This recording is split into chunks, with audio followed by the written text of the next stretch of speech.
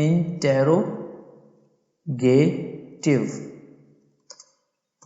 sentence,